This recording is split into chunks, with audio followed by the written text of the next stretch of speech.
Praise the lord. Good morning. ఈరోజు మనకివ్వబడిన వాగ్దానం 84వ కీర్తన, దావీదు కీర్తనలు 84, 4వ చరణం. నీ మందిరమునందు నివసించువారు ధన్యులు, వారు నిత్యము నిన్ను స్తుతించుదురు. మాట ఎప్పుడు విన్నట్టుందే. నిన్న కాక మొన్నేరా 22వ తారీఖు, ఆ రోజు మాట కూడా ఇదే. నీ మందిరమునందు నివసించువారు ధన్యులు. ఈరోజు జనవరి 26వ తేదీ, గణతంత్ర దినోత్సవం, రిపబ్లిక్ డే అని జరుపుకుంటున్నాం. దేవుని మందిరంలో నివసించేవాళ్ళు ధన్యులు, ధన్యులు, ధన్యులు. మొన్న చెప్పాను నేను, దేవుని మందిరాన్ని ప్రేమిస్తున్నావా?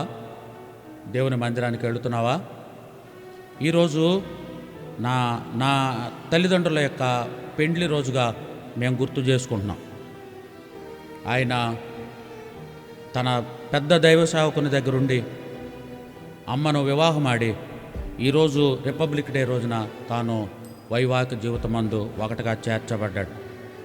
గవర్నమెంట్ ఉపాధ్యాయునిగా ఉద్యోగం చేస్తూ దానికి రాజీనామా చేసి నా దేవుని మందిరమే శరణం అని చెప్పి దేవుని సేవ చేస్తానని చెప్పి దేవుని మందిరంలోనికి వచ్చాడు.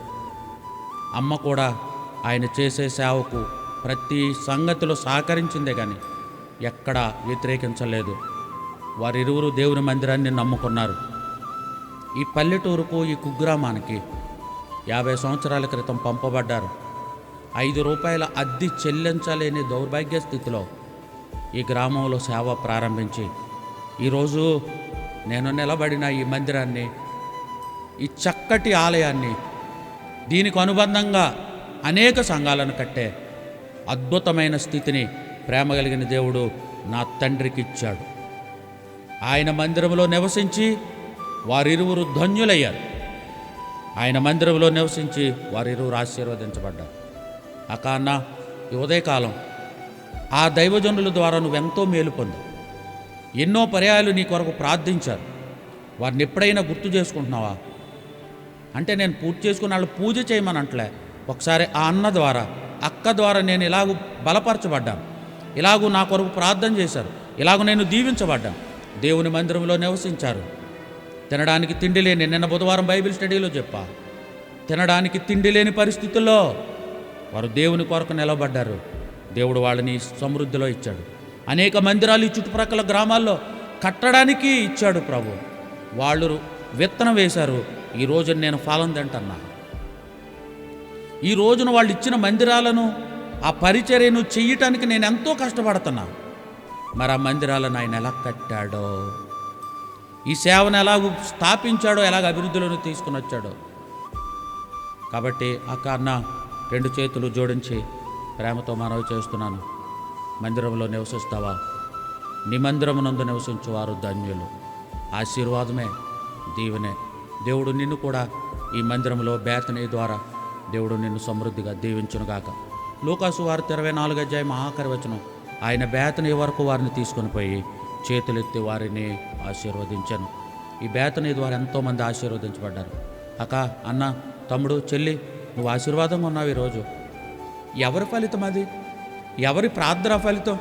ఎప్పుడైనా ఒకసారి గుర్తు చేసుకున్నావా? ఆ వృద్ధాప్యమందు నా దైవ సేవకుడు నీ కొరకు ఎంత ప్రార్థించాడో. ఈ రోజున నువ్వు, నీ కుటుంబం ఎంత ఆనందంగా ఉన్నారు. మందిరమందు నివసించిన దైవ సేవకుని ప్రార్థన ఎందుకు కాదంటావు? ఈ ఉదయకాలం దేవుడు నిన్ను ఇంకా మెండారులుగా ఆ మందిరం ద్వారా నిన్ను దీవించునుగాక. ప్రార్థన చేస్తున్నాను. ప్రేమ కలిగిన తండ్రి యేసు ప్రభువా, నీ మందిరమందు నివసించువారు ధన్యులు. అమ్మ, నాన్నగారి యొక్క వివాహ దినంగా ఈరోజు గుర్తు చేసుకొనడానికి మీరు మాకిచ్చిన తరుణం కొరకే వందనాలు ప్రభా. బిడ్డలు ఇరువురు నీ సన్నిధికి వచ్చారు. నాన్నగారి యొక్క మరణ సమయంలో మీరు ఆయన గణపరిచిన విధానం కొరకు వందనాలు. మరి ఈ మాటలు వింటున్న ప్రతి ఒక్క బిడ్డ కూడా ఆయన యొక్క సేవలో, ఆయన యొక్క పరిచర్యలో ఎంతో దీవించబడ్డారు, ఎంతో ఆశీర్వదించబడ్డారు ప్రభా.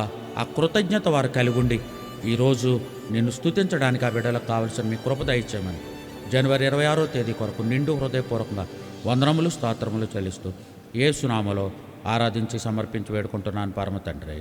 ఆమేన్, ఆమేన్.